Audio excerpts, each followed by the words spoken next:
तुषार जी, योगेंद्र यादव जी,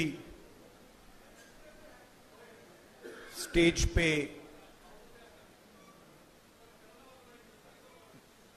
कैसे बोलें, मैं नॉर्मली वरिष्ठ नेता बोलता हूं, बट स्टेज पे एमिनेंट पर्सनैलिटीज, सोशल एक्टिविस्ट्स, और यहां हॉल में आप सब जो आए हैं, आपका यहां बहुत बहुत स्वागत, नमस्कार।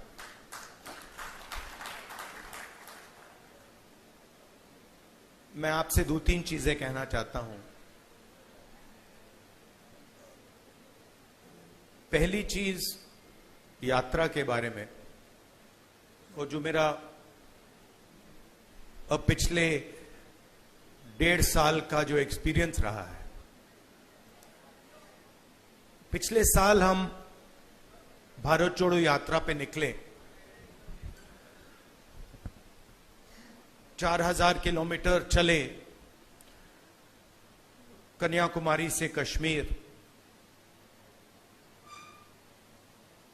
और हम सबको, मुझे तो पहली बार हिंदुस्तान को नजदीकी से देखने का मौका मिला।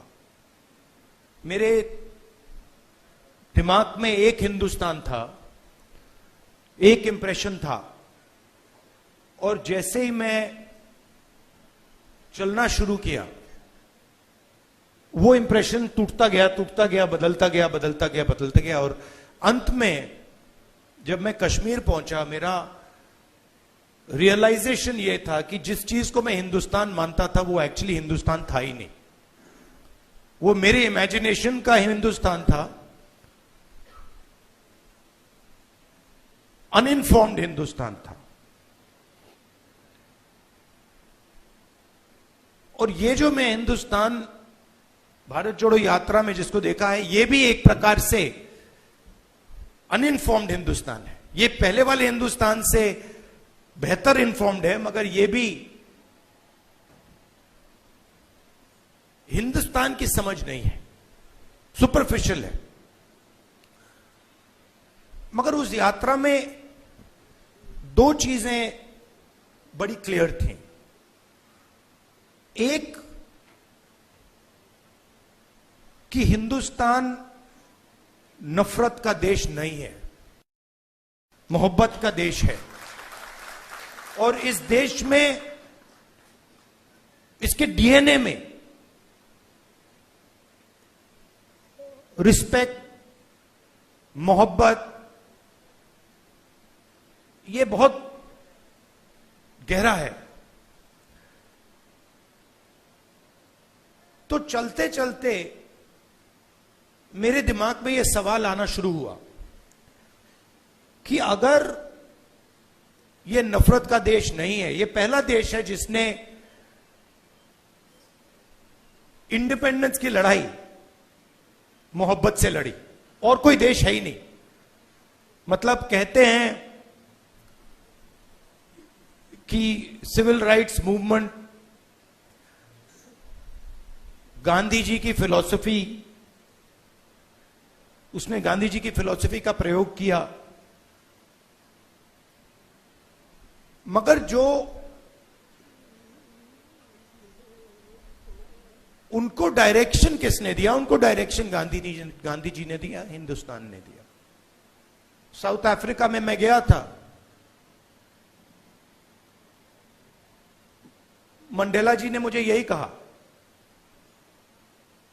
कि हमें जो औजार दिए गए, हमारी फ्रीडम स्ट्रगल के जो औजार दिए गए, वो अफ्रीका के औजार नहीं थे, वो आपके औजार थे, हिंदुस्तान के औजार थे, और वो औजार हमें गांधी जी ने दिए।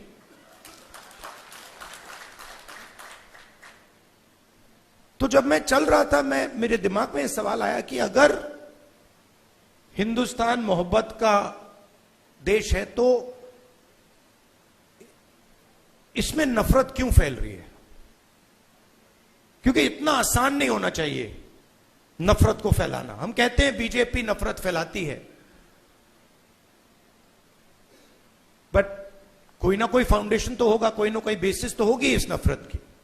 तो ये सवाल मेरे दिमाग में था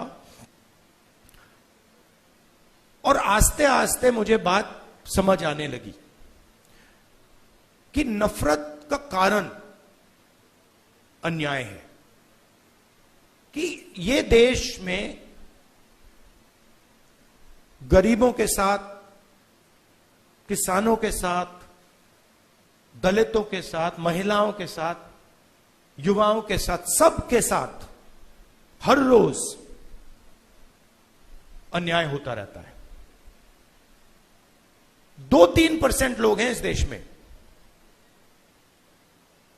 जिनको न्याय का एक्सेस मिलता है। 2-3%, ज्यादा से ज्यादा 5% लोग हैं। उनके लिए कोर्ट्स काम करते हैं,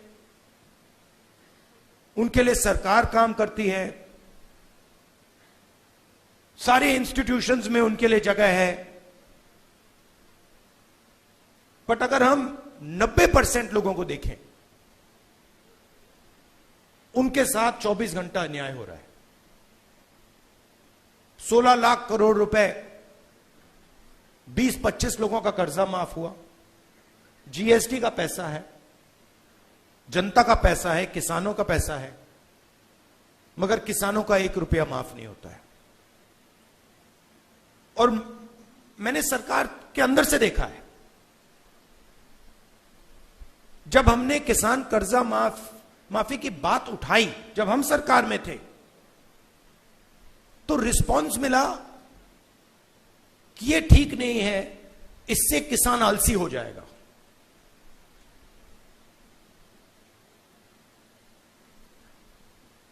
मनरेगा से गरीब व्यक्ति की आदत बिगड़ जाती है। मतलब वो काम कर रहा है, उसको आप उस काम के लिए पैसा दे रहे हो और उसकी आदत बिगड़ रही है। और दूसरी तरफ 20-25 लोग हैं, उनका 16 लाख करोड़ रुपए माफ हो रहा है, उनकी आदत नहीं बिगड़ रही। वो उसको पता नहीं विकास कहते हैं, डेवलपमेंट कहते हैं, प्रोग्रेस कहते हैं, पता नहीं क्या कहते हैं। तो अगर आप हिंदुस्तान के धन को देखें और उसको ट्रैक करें तो आपको दिखेगा कि ये जो सोने की चिड़िया कही जाती है, इसका पूरा का पूरा धन किसानों से, युवाओं से, दलितों से, आदिवासियों से, पिछड़ों से छीनकर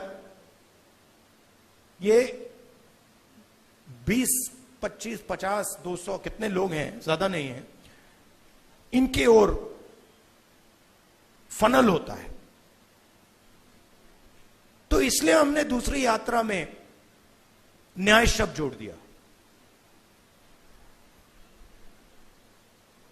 और इस यात्रा में हमारा फोकस उस पर था कि किस प्रकार का अन्याय हो रहा है। और हर कदम पे स्टूडेंट्स के पेपर लीक हो रहे हैं, किसान को एमएसपी नहीं मिल रही, मजदूर को मिनिमम वेज नहीं मिल रही, छोटे व्यापारियों को जीएसटी से दबाया जा रहा है। मतलब हर स्टेप पे, हर कदम पे लोग आ रहे थे, कह रहे थे हमारे साथ ये हो रहा है। मगर कंबाइंड कॉन्शियसनेस नहीं है। एक व्यक्ति कह रहा है मेरे साथ अन्याय हो रहा है। मेरे पास छोटे व्यापारी आए गुजरात में, उन्होंने कहा कि जीएसटी से, नोटबंदी से हमें बहुत चोट लगी। मगर उसी डिस्कशन में जो किसान के साथ हो रहा है वो उनको दिख नहीं रहा है, वो देख ही नहीं पा रहे। तो मेरे खिलाफ जो अन्याय हो रहा है वो मुझे दिख रहा है, मगर मेरे भाई के साथ जो हो रहा है मुझे दिख नहीं रहा है।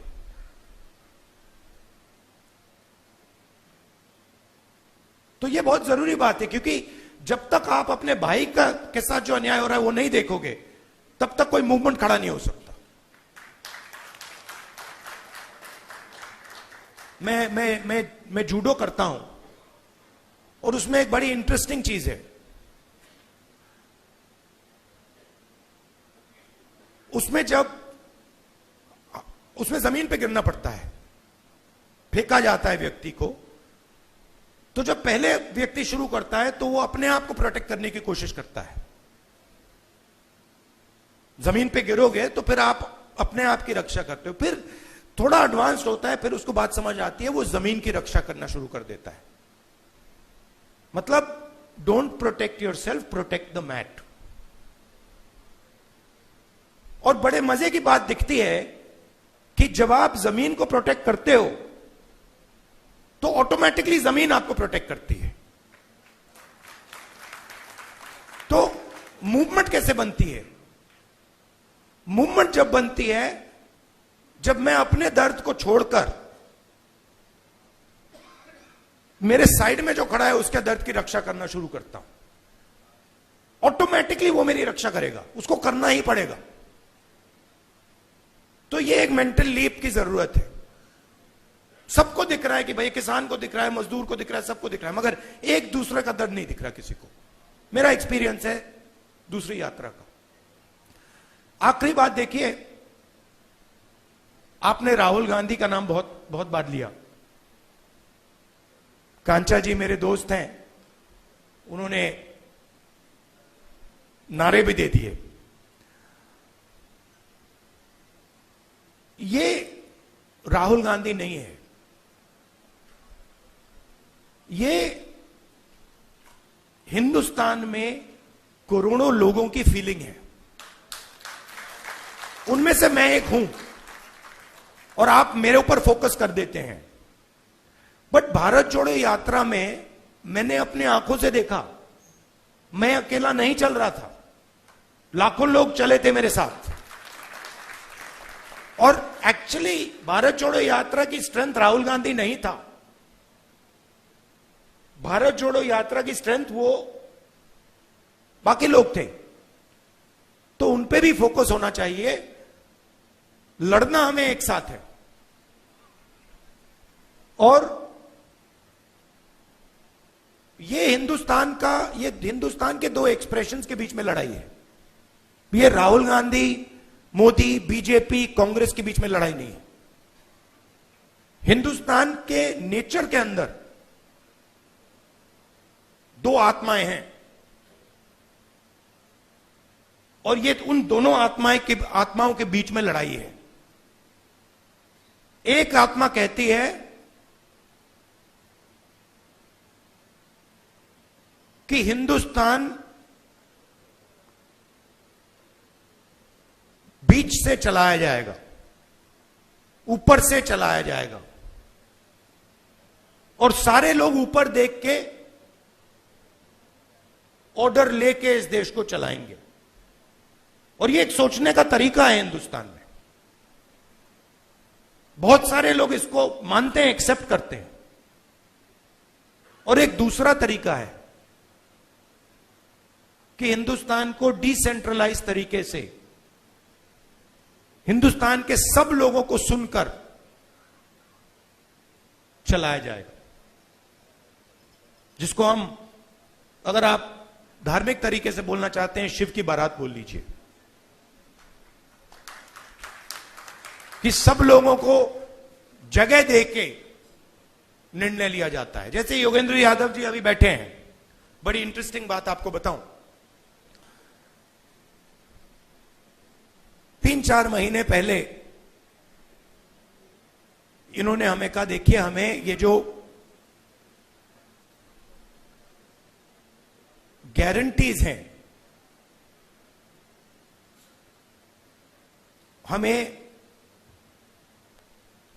क्लियरली बता देना चाहिए देश को कि इंडिया गठबंधन आएगा तो क्या करेगा।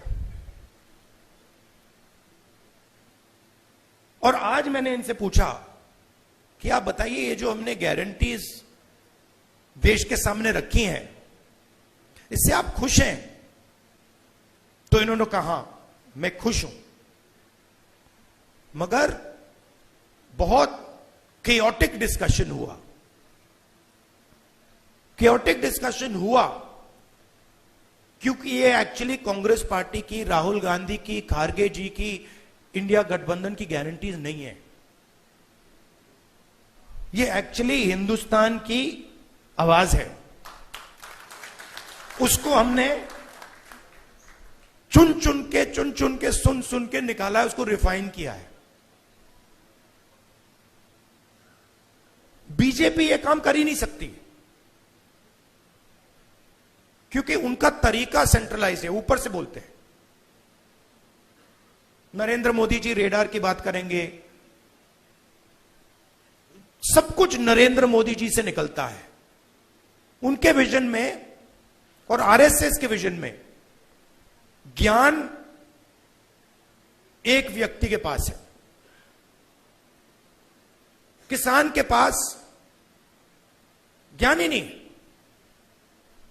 मजदूर के पास ज्ञान ही नहीं है, बेरोजगार युवा को कोई समझ नहीं है।